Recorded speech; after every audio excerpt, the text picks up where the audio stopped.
این یک آقاست. این یک خانوم است. زنها و مردها هر دو انسان و در نظام آفرینش یکسانند. در این حال با تفاوت‌های نسبت به هم خلق شدند. هیچ کس از یک زن توقع ندارد نیروی کار ساختمان باشد یا مثلا در معدن کار کند یا هر گونه کار سختی که با ظرافت وجودیش ناهمخوان است. او حتی وظیفه‌ای برای تامین مخارج زندگی ندارد. مأمور به خدمت سربازی و جنگیدن هم نیست. در شرایط عادی اینها به عهده مرد است و متناسب با ساختار فیزیکی و روحی او. پس آیا ممکن است زنها نیز متناسب با ساختار وجودیشان تکالیفی به عهده داشته باشند؟ مثلا وزن تکلیفشان در امری همچون پوشیدگی بیشتر باشد؟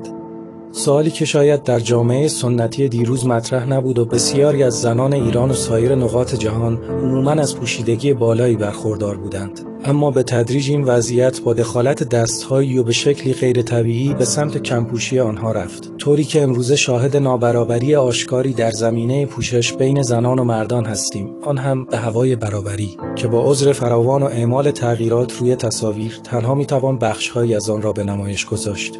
و حالا زن ایرانی آماج این سوال که چرا باید همچنان حافظ سنت‌های گذشته باشد؟ آیا این ظلم نیست؟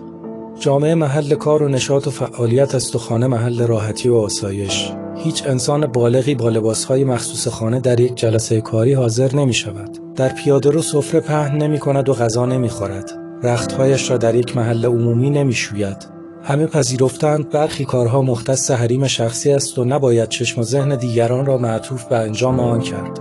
محل پرداختن به غرایز طبیعی نیز جامعه نیست. نباید جاذبه‌های پنهانی که مختص زندگی خصوصی است در حریم عمومی آشکار شود.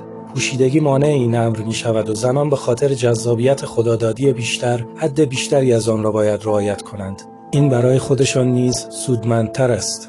اما عده‌ای محدودیت‌های پوششی را مایه زحمت و فاقد کارکرد محسوس برای خود می‌دانند.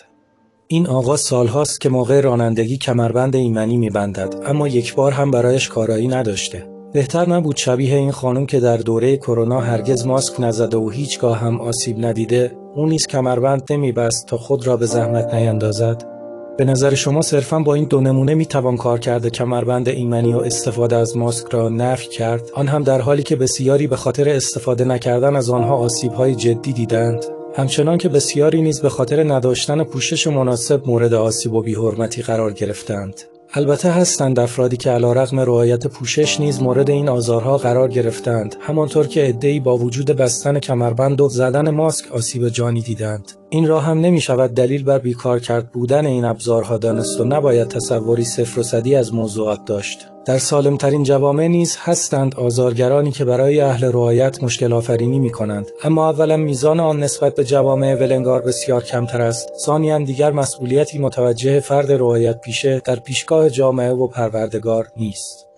اما علیرغم اینها عده‌ای باز پوشش را یک امر شخصی می دانند که نباید به بهانه آزار و اذیت‌ها آن را محدود کرد. میگویند هر کس به واسطه ظاهر یک نفر نسبت به وی کشش پیدا کند بیمار است و مشکل از ظاهر آن شخص نیست.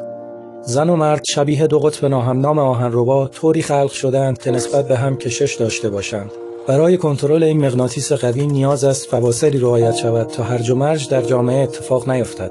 پوشیدگی و فواصل رفتاری برای همین است و اگر از آن صرف نظر کنیم مغناطیس بین دو جنس را نمیتوان خنثی کرد. به این ویدیو که 52 میلیون بار در یوتیوب بازدید داشته توجه کنید. برش‌هایی است از 10 ساعت پیاده‌روی یک زن در نیویورک. متلک‌های متعدد جنسی نشان می‌دهد کاهش محدودیت‌های پوششی آنطور که برخی‌ها ادعا می‌کنند با عادی شدن اوضاع نینجامیده. مستندات و گفته‌هایی که این مطلب را تایید کند هم بسیار است. فی‌المثل توییت رئیس جمهور فرانسه که گفته زنان بیشتر و بیشتری از ترس اینکه مورد حمله قرار گیرند دیگر جرأت سوار شدن به وسایل نقلیه عمومی را ندارند. یا حرفای این بازیگر آمریکایی I've been harassed and you know what? I'm just like you. Because what happened to me behind the scenes happens to all of us in this society.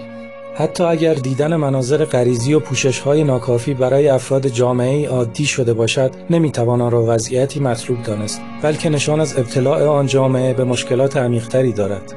روابط آزاد و کاهش ازدواج، افزایش جدایی، خیانت، شیوع بیماری‌های مختلف در پی ارتباطات، نظیر ایدز، انحرافات جنسی که گونه‌های جدیدتر آن در راهند، نگاه تجاری به فحشا به عنوان صنعتی پرسود متمرکز بر حضور زنان، عرضه‌نگاری و تولید محتواهای غیر اخلاقی، اعتیاد به تماشای آن، شیء انگاری و نگاه کالاگونه به زنان در عرصه تبلیغات و البته سینما، به رقابت کشیدن زنان با هم در امر زیبایی و القای احساس خودکمبینی به بسیاری از آنها، آسیب دیدن مفهوم سنتی خانواده، مادر، پدر، غیرت، ناموس، حلالزادگی.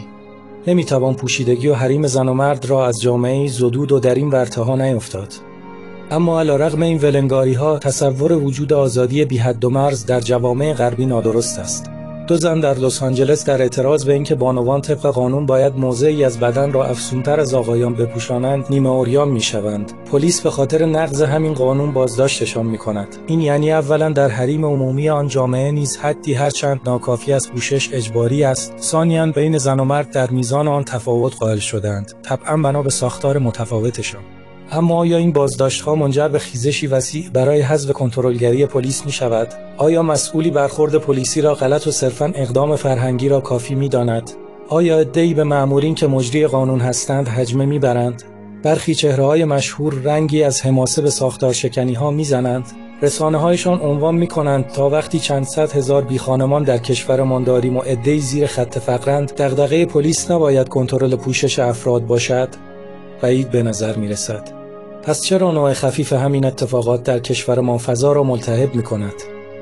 به خاطر تلاش‌های امثال این چهره و رسانه‌هایی که مجری سیاست‌های فرهنگی بیگانه‌اند، همان بیگانگان که سرآمد جنگ و کشتارند، اما همزمان نگران حقوق زن ایرانی که مبادا با پوشیدگی بیشتر تضییع شود. زن، زندگی، آزادی. فریاد امروز چنین جماعتی برای آزادی زن ایرانی حتما در پی منفعتی است. همان آزادی که یک دهه قبل یواشکی بود و حالا علنی دعوت به برهنگی می‌کند. بیایید به سالهای متمادی که پیش از این یک دهه بدون بحرانسازی بر سر پوشش گذراندیم نگاه کنیم. آن روزها زندگی جمعی گرمتری داشتیم یا حالا که نوع حضور برخی در اجتماع باعث آزردگی برخی دیگر و فاصله گرفتنشان از محیط‌ها شده؟ آیا میتوان ادعا کرد در گذشته با وجود محدودیت‌ها شادتر بودیم و با کاستن از آن عصبی‌تر شده ایم؟ اگر پاسخ مثبت است باید از خود بپرسیم چرا؟ جواب: چون طراحی همین است. هدف اصلا فعال کردن گسل‌هایی است که بتوان جامعه ایرانی را نیز به تشنج و نابودی کشاند یا به تدریج استحاله کرد تا پذیرای سلطه بیگانه باشد. البته برخی تریبونداران با اشاره به بالاتر بودن اولویت اقتصاد و عدالت از فرهنگ این مباحث را کم اهمیت جلوه می‌دهند. گویی نمی‌دانند جامعه اگر متمایل به مسائل غریزی شود می‌تواند در انتخاب‌های سیاسیش خطا کند و اقتصاد و عدالتش را هم خدشه‌پذیر سازد. سخن طولانی شد. کاش برخی هموطنان که از سر بی‌غرضی در این طراحی نقش ایفا می‌کنند فرجام آن و طراحان و مجریانش را بشناسند. همانها که دوست دارند زشتی‌ها در میان اهل ایمان شایع گردد و فرجامشان در کلام خدا چنین است: